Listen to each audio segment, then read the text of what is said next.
دم باش تماشاوان خوبونه ji bername mijarek û mêvanek em ê vêcarê berê xwe bidin hewlêrê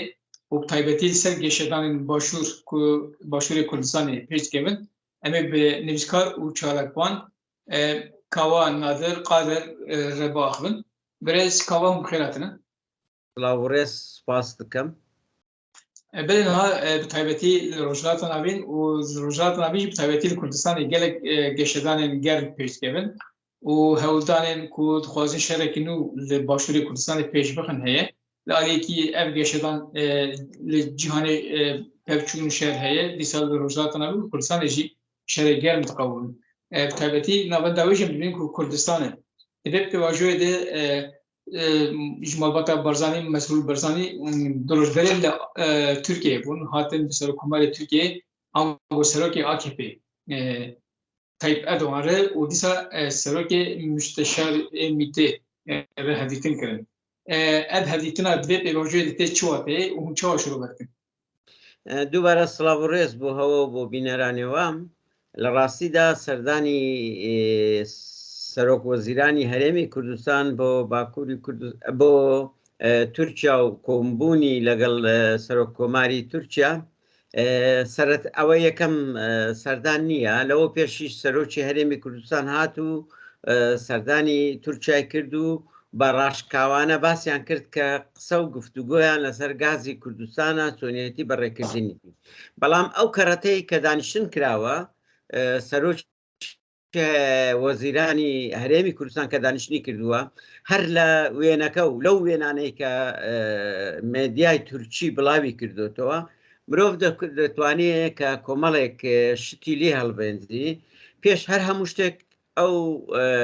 دانیشتنانەی کە لەگەڵ سەرۆکی هەرێمی کوردستان کراوە پرۆتۆکۆلی نین. ئەگەر پرۆتۆکۆلی بن بەلانی کەم دەبواە ئاڵای کوردستان لە تەنیشت ئاڵای تورکیەدام درابایە و ئەگەر ئاڵای کوردستانیش قبول ناکەن ئەرێچمە ئاڵای عێراقیاندانە ناوە باڵکو بە شێوەیەک دانیشتون وەکانەوە کەسێکی ویلایەتی تورکیا یاخۆت فەرمانبەرێکی تورکیا مەئمورێکی تورکیا لەگەڵی دانیشتووە. دوو سەرۆک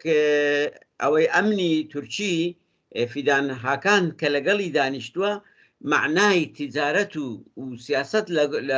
گۆڕ دەنێ ینی وەلان دەدێنێتن یەک مەسەلە دێنێتە پێش ئەویش لایەنی ئەمنیە کێشێ ئەوە شتێکە لە نێوانیاندا بەڕێوە دەچێتن کە ئەمنیە یاخۆت سڕیە و نهێنیە لە بینیاندا. وەک دەزاندرێت زیاتر لەو ماوانەدا قەدەپە و بارزانی کۆمەڵک مەشاکلیان هەیە لەسەر ئاستی ناوچەکە لەسەر ئاستی عێراق و لەسەر ئاستی کوردستانیش. لەو ما ئەو سەردانەك هاتیەکردن و شتێکی تریش ڕەچاو دەکرێتن لە وێنەکاندا کە بەژنی سەرۆک وەزیرانی هەرێمی کوردستان باڵاتر ینی باڵا کراوە لە کاتێ وەستاندا لەگەر ئۆردوگان لە یەک ئاستا ئەگەر دیقەت بکرێتێ لە ناوقەدیشدا بە بەردەوامی میدیای تورکی بەردەوام سوکاتی بە وێنەکانی لێپرسراوانی هەرێمی کوردستان کردووە بە بەردەوامیش حەولی داوە ئەو لەختەڤیتۆیانە یاخۆت وێنانە بڵاو بکاتەوە کە ناشریتری شێوەن بۆ سوکاتی بە کورد و بە سوکاتی بەو لێپرسراوانە. وەژی باکشان هەموو هەردیتنێن ku malbatên Barzanî û Tirkiyeyê ala Kurdistanê tune tenê ala Tirkiyeyê ev tê çi wat heye yanî aliyekî malbata Barzanî em dibêjin em nirx û mafê Kurdistanê diparêzin lê tu carî jî yek ji ku sembola netewekî sembola welatekî sembola miletekî nîşan dide al tune ew demê ev çawa mirov pê nas bike. بەڵێ بەڕاستی وەکو باسمان کرد دانیشتنەکە دانیشتێکی پرۆتۆکۆلی نەبوو و دانیشتێکی بەو شێوەیە بوو کە ئەنەوە هەموو تورکن هەموو خەڵکی تورکیان هەموو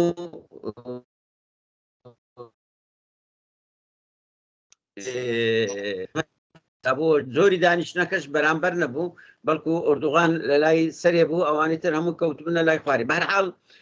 دەمێکە تورک چاوی بڕیوەتە هەرێمی کوردستان و ئیش دەکا بۆ ئەوەی هەرێمی کوردستان بخاتەوە بە پێی میساقی ملی ساڵی 23 دەخوازی جارێکی تر هەرێمی کوردستان یاخۆت ویلایەتی مووسڵ یاخود ئێستا کە ئێمە پێی دەڵێن باشووری کوردستان بخاتەوە سەر دەوڵەتی عێراق عفو تورکیا بە تایبەت بەرەو ساڵی 2000 یعنی ساڵە دەڕۆین لە ئیتیفاقیەی لۆزان و لە لێستاندنی ویلایەتی مووسڵ لە دەوڵەتی عوسمانی زاران و دروستکردنی ئەو قەوارە سیاسەیە کە پێی دەگوترێ عێراق. تەبێ ئەمە کێشەشی ئالۆزەوە ئێستا لەگەڵ عێراقیەکان کورد مشکلەی گەورەیان هەیە. عێراقیەکان دەخوازن هەم دەستور بگۆڕن، هەم دەخوازن ئەو فیدراریەتە و دەستکەوتانەی کە هەیە ئیلغای بکەنەوە. لە ڕاستیدا من وا دەبینم داژیرکەرانی کوردستان چ بە تورکیاتەوە چ بە ئێرانتەوە چ بە عێراقتەوە هەرسێکیان کۆکن لەسەر ئەوەی ینی متتەفقن لەسەر ئەوەی کە دەستکەوتەکانی کوردستان یعنی بەیەکەوە هێرشێک بکەنە سەر دەستکەوتەکانی کوردستان هەریەکە و بە جۆرێک لە جۆرەکان ئەوەی تورکیا دەیکا بە شێوەی سەربازیە و ئەوەی عێراق دەیکا بە شێوەی یاساییە و ئەوەی ئێران دەیکاتن بە شێوەی ئەمنیە. ئەوە نییە ڕۆکێتی لە هەولێرێ گرت و دەوری 7 ڕۆکێتی لە هەولێرێ گرت و هەندێک ئەوەی ئیتیهامی کردین کە بەوەی لە مۆڵگەچی ئیسرائیلی داوە هەر یەکە بە شێوەیەک لە شێوەکان. ئێستا سووریەکانیش بە شێوەیەک لە شێوەکان دایانەوێ هێرش بکەنە سەر کوردستان بە تابەتی ڕۆژئاوای کوردستان ئەوە نییە لە ناوچەی ئەشرەفیە و شێخ مەقسوودی حساریان خصوصەتە سەرێ و دەخوازن ئالیکاری تورک بکەن لە بۆ گرتنی عین عیسا و ناوچەکانی تر. گرنگ ئەوەیە داگیرکەرانی کوردستان متتەفقن و لە بۆ سەدان بەیەکەوە هالیکاری یەک و دوو دەکەن بۆ ئەوەی تا بۆیان بکرێتن دەستکەوتەکانی نەتەوەیی و نیشتیمانی کوردستانی لەناو ببەن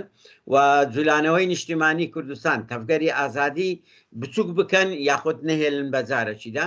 بەڵام خەیاڵیان خاوە 100 ساڵە کار دەکەن بە هەموو ڕێگایە کاریان کرد کورد هەرما و ئەوانیش بەس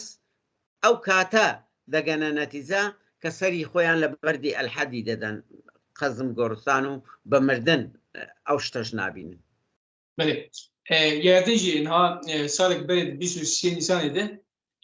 پشتی کو اردوغان و سرک امریکای بیدن بلدور به تلفن اختی شد باشور کردستان اپراسیون اقدام دست بکردن. اپراسیون دیسا بردام دیگه و نهاجی آمریکایی هن اپراسیون دیدن تکردن. دیگوتن کو ترکیه و پدرکه خوازم همکاری به اپراسیون پیش بکن. اون لودره چی بینن چی بیزن چی پیش کردن. هەواڵ ئینسان دەبێ هەندێک بە دیقەت تەمەشای ئەو مەسەلانە بکاتن. ڕاستە داگیرکەرانی کوردستان خاڵی لاوازی هەرە گەورەی گەلی کوردستان خاڵی لاوازی کاتی خەباتدا لە دەورانی سەدەکانی 19 و 20دا ئەو خاڵە لاوازەمان هەبووە بەردەوام شەڕی کورد بە کورد کرایە و داگیرکەران کەلچیان لێوەرگرتیە توانیتیان ئەو قازانجەی لێ بکەن کە خۆیان ویستیتیان. ئێستاش دەوڵەتانی داگیرکەری کوردستان کار دەکەن بۆ ئەوەی جارێکی تر هێزە کوردستانیەکانی گەورە کە دەتوانن لێپرسراوەتی دۆزی کوردستان هەڵبگرن تێک بەربدەن شەڕی کورد بە کورد بکەن. ئێمە دەبێ لێروکانە تۆزێک بە وردی لەسەری بسەکنین هەر کارێک هەر هەر پرۆسەیە کە خزمەتی ئەو ئارەی دەکاتن ئێمە دەبێ حەول بدەین لێی دوور بخین بەر لە بن پێی داگیرکەر دەربخین نەک بە پیر ئەو بانگەوازیەی داگیرکەردا بچین. بەداخەوە زۆر جار لە ڕاگەیاندنەکان گەورە دەکرێتن. حەز دەکەم ئەو حەقەتە بزانێ داگیرکەر بە هەموو حالەتێک حەول دەدا بەڵام وڵات پارێزی کوردستان حتا لە ناو قەدەپەش بلەو ئاستەدایە کە زەمینەی ئەو شەڕە ڕوو نەداتن. دوو یەکێتی نەتەوەی بە شێوەیەک دروست بووە لە کوردستان لە هەموو پارچەکانی کوردستان هەر جێگایەک ئازاری هەر کە هێزێک هەر لایەنێک ئازار بە گەلی کوردستان بگەێنێ هەر چوار پارچەی کوردستان یعنی ڕەهەندی کوردستانی لەسەری بەدەنگە گەلی کوردستان لەسەر وڵاتی خۆی بەدەنگە. ڕاستە هێزە سیاسەکان لە ئاستی پێویست نین بەڵام گەلی کوردستان هوشیاریەکی یەکێتی نەتەوەی لەلا دروست بووە دەتوانێتن حسان ینی ڕێگە نەداتن پلانەکانی داگیرکەران بە حسانی بەڕێوە بچێتن هێزی پێشمەرگەش هێزی چەکداری پارتی دیموکراتی کوردستانی بەشێکە لەو ملەتەی هەمویان وڵات پارێزنێ بەڵێ گروپ هەن خەڵکانێکی تێدا هەن سەر بە دەوڵەتی تورکن و ئیش دەکەن بۆ دەوڵەتی تورک و حەول دەدەن ئەو شەڕە ئەو بکەن بەڵام خەڵکانێکی فراوانتر حەول دەدەن ئەو شەڕە چێ نەبی و ئەو شەڕە دروست نەبی و تا ئێستاکە ڕێگریان کردووە ئەگەرنا ڕەنگە 2 ساڵ دەبێتن حەول دەدەن کار دەکەن بۆ ئەوەی ئەو شەڕە ببی و دەوڵەتی تورک توانایەکی یەکجار مادی معنەوی ئیعلامی بەکاردێنێ بۆ ڕووداندنی ئەوەیە بەڵام قەنەعەتم بەوەدا هەیە و باوەڕمان بە گەلی کوردستان هەیە کە گەلک لە پلانی داگیرکەران گەورەترەوە دەتوانێت پلانی لەوەش گەورەتر تێک بشێنێتن ئەگەر هیممەتە بێتن ئەگەر بەدیقەت بۆستی لەسەری پرسەمەی داوی مەترسیên ku li ser axa Kurdistanê çinin û lazim e ku gel li hember vêkî helwestek çawa miçav هەواڵ ماتول شۆڕش هەیە و ماتول داخوازی ئازادی و سەربەخۆیی هەیە ئێزان بەرامبەرمان پلان هەیە پیلان هەیە بەرامبەرمان پلانی داگیرکەران هەیە داگیرکەران تا ئێستا بە عەقڵێتێکی زۆر ئەوە کار دەکەن ئەوە تا تو سیر بکە لە ساڵانی لە 30 ساڵی ڕابردی یعنی 1990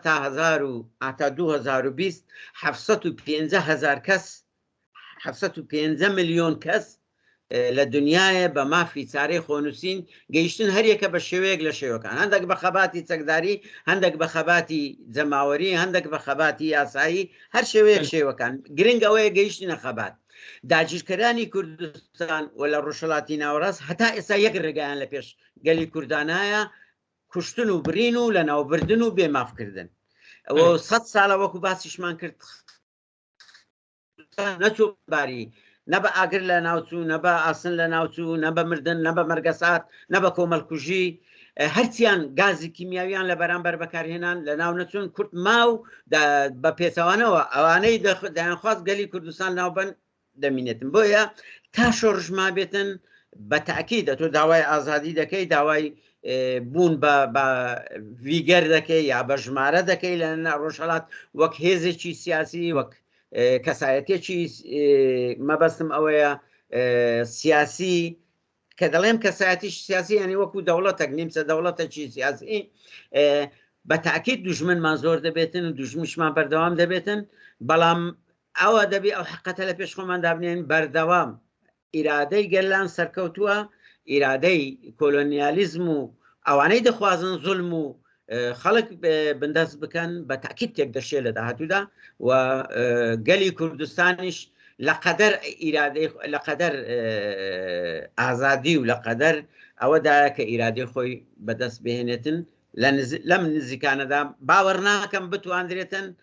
ئەوەی کە لە سەدەی 20 جێبەجێکرا بەردەوام بێ لە سەدەی 21 و ئەوەی لە دەیەی یەکەم و دووەم بەکارهات لە ئیسیەم بەم سۆگەر داگیرکە تێک دەشێنە گەلی کوردستان ئەم گەلێک سپاس بکەم سپاس بۆ هەوە سڵاو و ڕێز حورمەت بۆ هەموو لایەک گەلێک سپاس برێزەوە نەدر قادر ئەم گەلێک سپاس بکەم ji bona agahî û gêşedanê ku merpar bikin em zor spas bikin belê temaşevanên xwebûnê em geştin bernameya xwe heta bernameyekî bimîn xêr û xweşiyê de ji bîr nekin bibin aboneyên xwebûnê û xwebûnê bişopînin dema xweş